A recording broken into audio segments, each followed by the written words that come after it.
Hello and welcome students. In this video, I'll explain you the next chapter of Vistas, that is Should Wizard Hit Mommy, written by John Hoare Updike. First of all, I'll give you some information about the author of this story. John Hoare Updike was born on March 18, 1932 and died on January 27, 2009. He was an American novelist, poet, short story writer, art critic, and literary critic. One of only three writers to win the Pulitzer Prize for fiction more than once, Updike published more than 20 novels, more than a dozen short story collections, as well as poetry, art, and literary criticism and children's book during his career. John Hoyer Updike का birth 18 मार्च 1932 को हुआ और उनकी death जनवरी 27, 2009 को हुई। वो एक American novelist, poet, short story writer, art critic और लिटरेरी क्रिटिक थे। ये उन थ्री राइटर्स में से एक थे जिन्हें एक से ज़्यादा बार पुलित्ज़र प्राइज़ से नवाजा गया फॉर देयर फिक्शन वर्क्स। अपडाइक के 20 से ज़्यादा नावल, एक दर्जन से ज़्यादा शॉर्ट स्टोरी कलेक्शंस और साथ ही साथ पोएट्री, आर्ट और लिटरेरी क्रिटिसिज्म और बच्चों के लिए काफ़ी सारी बुक्स जो हैं उन्होंने अपने कैरियर में लिखी और पब्लिश हुई। Now students, I'll give you a brief intro of this chapter. The story revolves around Jack, who is the father of two kids, John, short name is Joe, and Bobby. His wife Claire is carrying their third child. Jack had a habit of telling his daughter Jo a story every evening and on Saturday afternoon naps. This time, when he was telling her a story, she interrupts him and asks him questions whenever she feels that things are being told are not right. So Jack now finds himself in a fix and doesn't know how to resolve Joe's questions. Parents feel that children should do or think exactly what they are told. They should believe whatever they are told by their parents. But is this the right attitude? The moral question is raised by the story and left for the reader to decide what should be done. ये कहानी Jack के इर्द गिर्द घूमती है, जो कि father है दो बच्चों के, जॉन जिसका शॉर्ट नेम जो है और बॉबी के। उसकी वाइफ क्लेयर जो है वो थर्ड बेबी को जन्म देने वाली है। जैक की हैबिट है कि वो अपनी बेटी को कहानी सुनाता है, जो कि एक हर शाम को कहानी सुनती है और सैटरडे में आफ्टरनून नैप्स यानी दोपहर को जो हम झपकी लेते हैं उसके लिए भी वो कहानी सुनती है। इस बार जब वो उसको कहानी सुना रहा होता है उसका फादर जो को, तो वो उसको बीच में इंटरप्ट करती है, उसको रोकती है बीच में और काफ़ी सारे क्वेश्चंस करती है जब भी उसको ऐसा लगता है कि जो चीज़ें बताई जा रही हैं वो सही नहीं है। इसलिए जैक जो है वो अपने आप को प्रॉब्लम में पाता है, उसको काफ़ी मुश्किल लगता है कि उसके जो क्वेश्चंस थे उनको हल करना, उसके सवालों के जवाब देना। पेरेंट्स जो हैं हमेशा महसूस करते हैं कि बच्चों को जो भी सिखाया, जो भी उन्हें बताया जा रहा है वो वैसा ही सोचें और उन्हें जो भी उनके पेरेंट्स के थ्रू बताया जाता है उसको वो बिलीव करें। लेकिन क्या ये एटीट्यूड सही है? इस कहानी में ये एक मॉरल क्वेश्चन, एक नैतिक सवाल जो है वो रेज किया गया है और रीडर्स के लिए छोड़ दिया गया है कि वो खुद ये डिसाइड करें कि क्या किया जाना चाहिए। Now students, I'll tell you the story in detail. It was a Saturday evening. Every evening Jack told his daughter Jo a story out of his head. This custom began when she was 2. Now he had been telling her bedtime stories for almost 2 years. His story had a central character named Roger, a small creature. It could be a Roger fish, Roger squirrel, or Roger chipmunk. Today it was Roger skunk. Saturday evening थी। हर शाम Jack अपनी बेटी को अपने आप सोचकर कहानी सुनाया करता था और यह रिवाज तब शुरू हुआ था जब वह सिर्फ 2 साल की थी। अब वह उसे लगभग 2 साल से बेड टाइम स्टोरी सुना रहा था और उसकी हर कहानी में जो है एक सेंट्रल कैरेक्टर होता था जिसका नाम रोजर से शुरू होता था, एक छोटा सा क्रिएचर, चाहे वो रोजर फिश हो, रोजर स्क्वेरल हो, रोजर गिलहरी हो, रोजर चिपमंक हो, और आज की कहानी का जो कैरेक्टर था वो रोजर स्कंक था। This Roger skunk smelled so bad that none of the other woodland creatures would play with him. They called him Stinky Skunk and they would run away. Roger Skunk would stand there all alone. Tears would fall from his eyes. Joe asked if he would not see the owl. Jack said that Roger Skunk walked along very sadly to a very big tree. There was a huge wise old owl on the topmost pointed end of the tree. Roger skunk में से बहुत गंदी smell आती थी और Woodland का यानी जंगल का कोई भी और क्रिएचर उसके साथ खेलना पसंद नहीं करता था। वो उससे बदबूदार स्कंक कहते थे और फिर वहाँ से भाग जाते थे। रोजर स्कंक वहाँ अकेला खड़ा रह जाता था। उसकी आंखों से आंसू गिरने लगते थे। जो ने पूछा कि क्या वह वाइस आउल से नहीं मिलेगा। जैक ने कहा कि रोजर स्कंक बड़ी उदासी से भरा एक बड़े पेड़ के पास चलकर पहुंचा और पेड़ की जो नुकीली चोटी पर एक बड़ा सा बुद्धिमान बूढ़ा उल्लू रहता था। Roger Skunk told the owl that all the other animals ran away from him because he smelled very bad. The owl admitted that he did so. Roger Skunk cried very hard. He wanted to know what he could do. The owl suggested going to the wizard. Roger skunk ने owl को बताया कि बाकी सारे जो animals हैं वो उससे दूर भाग जाते हैं क्योंकि उसमें से बहुत गंदी स्मेल आती है। आउल ने भी इस बात को एडमिट किया, स्वीकारा कि हाँ उसमें से वाकई बहुत गंदी स्मेल आती है। रोजर स्कंक बहुत बुरी तरह से रोने लगा। वो जानना चाहता था कि वो क्या करे और आउल जो है वो उसे सजेस्ट करता है, उसे राय देता है कि वो जाकर विजार्ड से मिले यानी जादूगर से मिले।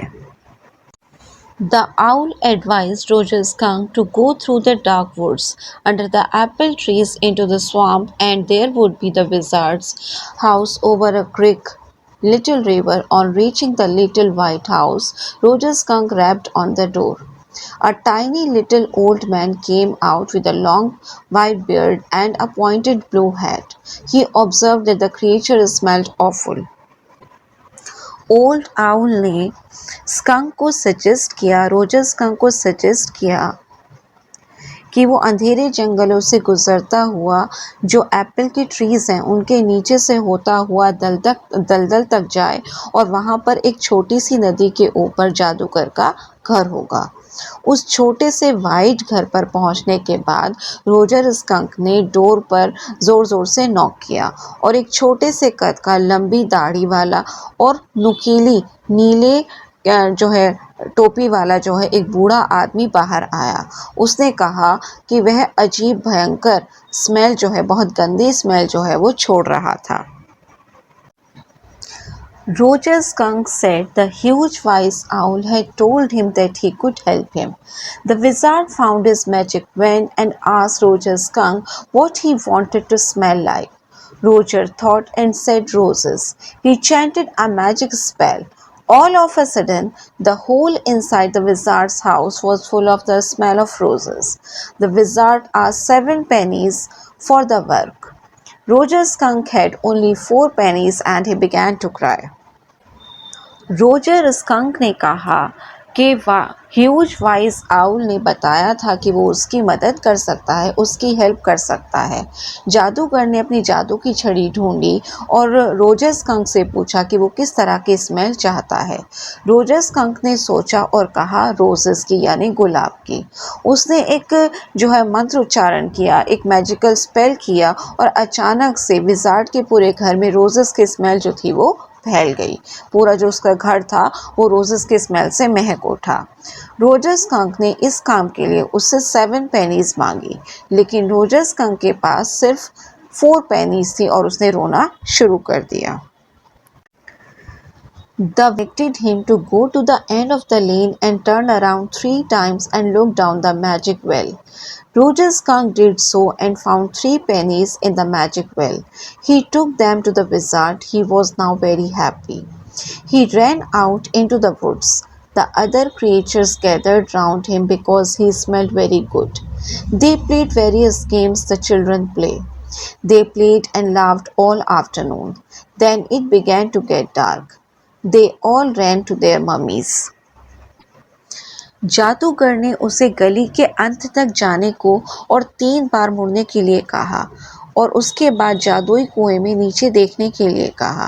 रोजर स्कंक ने ऐसा ही किया और उसे जादुई कुएं में 3 पेनीज जो थी वो मिल गई। वह उन्हें जादूगर के पास ले आया। अब वो बहुत ज़्यादा खुश था और दौड़ता हुआ जंगल में गया और बाकी जो अदर क्रिएचर्स थे वो उसके चारों तरफ इकट्ठे हो गए क्योंकि उसमें से बहुत अच्छी स्मेल आ रही थी। उन्होंने बहुत सारे डिफरेंट गेम्स जो थे जो बच्चे खेलते हैं वो खेले और पूरी दोपहर वो खेलते रहे, हंसते रहे और फिर अंधेरा होने लगा। वे सब अपनी अपनी मम्मीज़ के पास वापस दौड़ गए। Joe thought that the story was all over. Jack didn't like that she should take anything for granted. He continued the story further. Roger Skunk's mother asked him about that awful smell. He was surprised and added that he smelled like roses. She then asked who had made him smell like that. He said that it was the wizard. Mommy asked him to come with her and they were going right back to that awful wizard. जो ने सोचा कि कहानी पूरी हो गई थी। Jack को यह पसंद नहीं आया कि वो किसी भी बात को जो है फॉर ग्रांटेड ले, यानी कि खुद से उसको एक्सेप्ट कर ले। उसने कहानी को आगे कंटिन्यू रखा। रोजर स्कंक की माँ ने उससे उस भयंकर यानी ऑफुल स्मेल के बारे में पूछा। वो काफ़ी सरप्राइज हुआ और उसने कहा कि उसमें से गुलाबों की यानी रोजेस की स्मेल आ रही थी। फिर उसने उससे पूछा कि किसने उसे इस तरह की स्मेल देने वाला बनाया है। रोजर स्कंक ने कहा कि ऐसा करने वाला एक जादूगर था। माँ ने उससे कहा कि वह उसके साथ आए और वे फौरन उस भयंकर जादूगर के पास वापस चलेंगे। Skunk protested that all other animals would run away. She said that he used to smell the way a little skunk should have. She took an umbrella and went back with Roger Skunk. She hit the wizard right over the head. The wizard said okay. Roger Skunk smelled very bad again. He no longer smelled like that of roses. Roger ने protest किया, विरोध किया कि सभी जो other animals हैं वो उससे दूर भाग जाएंगे। उसकी माँ ने कहा कि उसमें से वही स्मेल आनी चाहिए जो कि एक छोटे स्कंक में होनी चाहिए। उसने अपनी अम्ब्रेला ली और रोजर स्कंक के साथ वापस चल पड़ी। उसने वहाँ पहुँच कर जादूगर के सर के ऊपर अपनी अम्ब्रेला से चोट मारी। जादूगर ने कहा ठीक है और रोजर स्कंक में से फिर से वो जो ऑफुल स्मेल थी, बुरी दुर्गंध जो थी वो आनी शुरू हो गई। अब उसमें से वो रोजेस की स्मेल नहीं आ रही थी। जो put her hand out to touch his lips and said, then the wizard hit her on the head and did not change the little skunk back. Her father continued the story in his own fashion. Skunk and his mother went home. They heard the sound of the train. When Daddy arrived home, they had their supper. Jack described the various items of their supper and story was over. जो ने उसके होठों को छूने के लिए हाथ बढ़ाया और कहा। तब जादूगर ने उसके सिर पर चोट मारी और उस छोटे स्कंक को वापस नहीं बदला। उसके फादर ने कहा कि कहानी को अपने ढंग से ही आगे बढ़ाया। स्कंक और उसकी माँ घर वापस आ गए। उन्होंने ट्रेन की आवाज़ सुनी। जब उसके फादर घर आए तब उन्होंने रात का हल्का खाना खाया। जैक ने रात के जो खाना था उसमें जो डिफरेंट डिशेस बनी थी उनका वर्णन किया, उनके बारे में बताया और कहानी समाप्त हो गई, फिनिश हो गई। Little Jo was not satisfied with the way her father had ended the story. She asked whether the other little animals did not run away. Jack told her that in a little while they got used to the way he was and did not mind at all. Jo said that that was a stupid mommy. Jack said she was not so. Joe felt he was defending his own mother to her, or something as odd. Jack asked her to put her head in the pillow and have a good long nap. Joe asked her father to tell her the story the next day that wizard took that magic wand and hit that mommy right over the head. Jack said that that was not the story. He stressed the point. Little Skunk loved his mummy more than he loved all the other little animals, and she knew what was right. जिस ढंग से जो के father ने story finish की थी वो उससे बिल्कुल भी सेटिस्फाई नहीं थी, बिल्कुल भी संतुष्ट नहीं थी। उसने पूछा कि क्या जो अदर एनिमल्स थे वो भाग नहीं गए। जैक ने कहा कि कुछ टाइम के बाद जैसा वह था वो उसके आदी हो गए, उसके हैबिचुअल हो गए और उन्होंने उसका बिल्कुल भी बुरा नहीं माना। जो ने कहा कि वह तो एक स्टूपिड मदर थी। जैक ने कहा कि वह ऐसी नहीं थी। जो ने सोचा कि वह उसके सामने अपनी माँ का बचाव कर रहा था या ऐसी ही किसी और जो अजीब सी बात का। जैक ने उससे कहा कि वह तकिए में अपना सर रखे और अच्छी सी लंबी नींद की झपकी ले ले। जो ने अपने फादर से अगले दिन यह कहानी सुनाने को कहा कि जादूगर ने जादू की छड़ी ली और माँ के सर पर मार दी। जैक ने कहा कि कहानी ऐसी नहीं थी। फिर उसने एक पॉइंट पर स्ट्रेस दिया, एक बिंदु पर बल दिया कि जो लिटिल स्कंक था वो और बाकी जो क्रिएचर्स थे उनकी तुलना में अपनी माँ को अधिक प्यार करता था और उसकी माँ भी जानती थी कि उसके लिए क्या ठीक था। Jo again asked her father to say the next day that the wizard hit that mommy. She insisted that he should say so. Jack promised to see to it. He asked her to have a rest and stay on the bed. He praised her as a good girl. Jack closed the door and went downstairs. His wife Claire had spread the newspapers and opened the paint can. She was wearing an old shirt on his top of her maternity smock. He was stroking the chair rail with a dipped brush. He heard footsteps upstairs. He shouted to beat John on the buttocks. Then the footsteps wavered. जो ने अपने father से कहा कि वो next day यह कहे कि जादूगर ने उस माँ को चोट मारी। उसने फिर से उससे जो है आग्रह किया कि वो ऐसा कहे। जैक ने प्रॉमिस किया कि वो इस पर गौर करेगा, सोचेगा। उसने उससे कहा कि वो आराम करे और बिस्तर पर ही रहे। उसने एक अच्छी बेटे के रूप में उसकी तारीफ की। जैक ने दरवाज़ा बंद किया और नीचे आ गया। उसने अपनी वाइफ क्लेयर के को देखा कि उसने जो है न्यूज़पेपर जो है फैला कर रखे हुए थे और पेंट का जो कैन था वो खोला हुआ था। उसने मैटरनिटी स्मोक के ऊपर एक पुरानी शर्ट जो है पुराना टॉप पहना हुआ था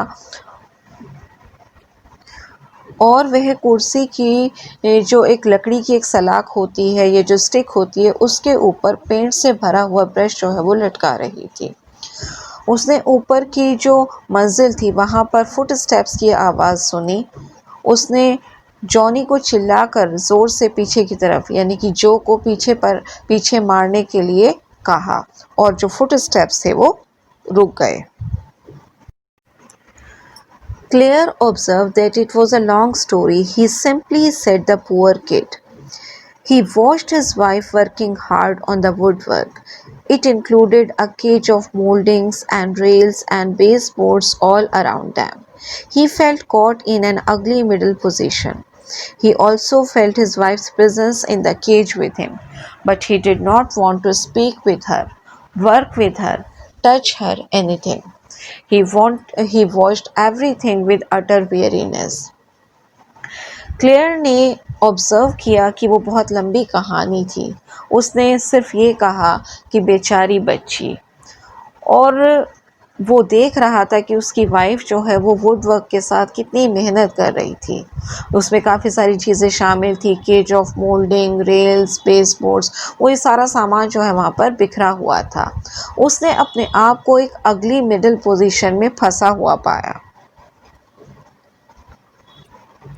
उसने अपने साथ उस पिंजरे में अपनी वाइफ की प्रेजेंस को भी महसूस किया, लेकिन वो उसके साथ बोलना, काम करना, छूना कुछ भी नहीं करना चाहता था। वो बहुत ज़्यादा जो है थकान महसूस कर रहा था, और वो उसको वहाँ पर जो मौजूद हर चीज़ थी उसको वो देखता रहा बहुत ज़्यादा थकान के साथ।